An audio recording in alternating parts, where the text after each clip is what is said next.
नमस्कार आप सभी को। कल हमने एक ट्वीट अभियान चलाया था, रोजगार दो या मौत दो। और मुझे आपको बताते हुए बेहद खुशी हो रही हो कि हमने 1000 भी ट्वीट नहीं किया था, ठीक है।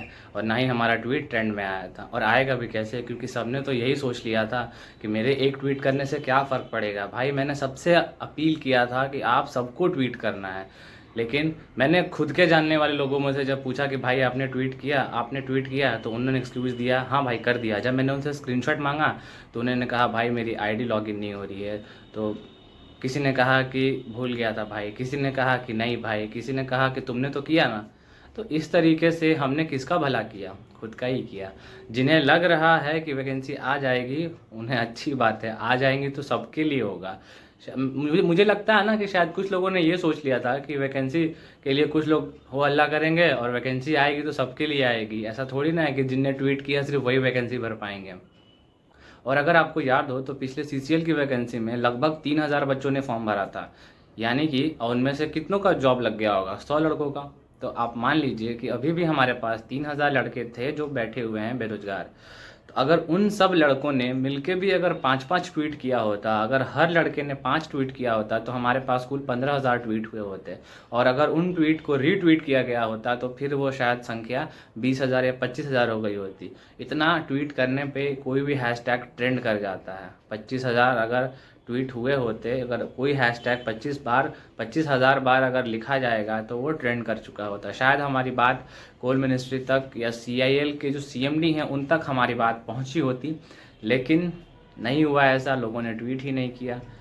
खैर कोई बात नहीं, चलिए आपको एक कहानी भी सुना देता हूँ जो कल के इंसिडेंट से मैच खाती है। किसी राज्य के राजा थे जो बीमार पड़ गए थे, तो उनके वैद्य ने उनसे कहा कि राजा, आपको ठीक होने के लिए एक शाही स्नान की ज़रूरत है। तो उन्होंने बोला शाही स्नान कैसे करनी होगी हमें? उन्होंने बताया कि हम एक बर्तन में आपके राज्य के जितने भी लोग हैं उन सबसे अपील करेंगे कि सब लोग 1 लोटा दूध उसमें ला के रखें, और जब आप उस टब के दूध से स्नान करेंगे तो आप स्वस्थ हो सकते हैं। तो राजा ने कहा ठीक है। तो राजा ने अपने पूरे राज्य में ढिंढोरा पिटवा दिया कि राजा के लिए आपको 1 लोटा दूध एक जगह पे जमा करना है, ठीक है।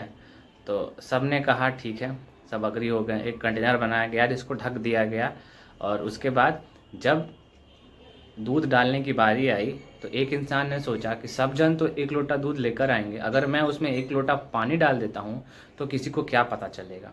दूसरे इंसान ने भी यही सोचा कि सब तो दूध लेकर आएंगे, मेरे 1 लोटा पानी डाल देने से क्या फ़र्क पड़ेगा। तीसरे इंसान ने भी यही सोचा कि सब तो दूध लेके आ ही रहे हैं यार, अगर मैं 1 लोटा पानी डाल देता हूँ तो दूध में मिल जाएगा, किसी को पता नहीं चलेगा। शाम को जब सबने दूध डाल दिया और शाम को जब वो कंटेनर खोला गया तो उसमें सिर्फ पानी था, दूध बहुत कम, ऑलमोस्ट पानी था। तो यही इंसिडेंट हमारे साथ भी हुआ। सबको लगता है कि मेरे एक का करने से क्या फ़र्क पड़ेगा। अरे भाई तुम्हारे एक के करने से फ़र्क पड़ता। अगर सबने यही सोच लिया कि मेरे करने से क्या फ़र्क पड़ेगा, तो हमारे साथ जो कल हुआ वही चीज़ राजा के साथ भी हुआ। दोनों की कहानी लगभग लगभग सेम थी। इसलिए अपनी ताकत को मत भूलो भाई। तुमसे सिर्फ ट्वीट करने को कहा गया था, 4 या 5 ट्वीट। कुछ लोगों को ट्विटर यूज़ करना नहीं आता है, उनके लिए भी मैंने कोशिश किया था कि उन्हें समझा दूं कि ट्विटर पे ट्वीट कैसे करना है, पर लोगों ने शायद नहीं समझा। कोई बात नहीं, वैकेंसी आएंगी, आप इंतज़ार करते रहिए, और आएंगी तो सब भरेंगे। ऐसा थोड़ी ना है कि आप नहीं भर सकते या हम नहीं भर सकते, इसलिए इंतज़ार कीजिए। चलिए हम भी करेंगे आपके साथ। धन्यवाद।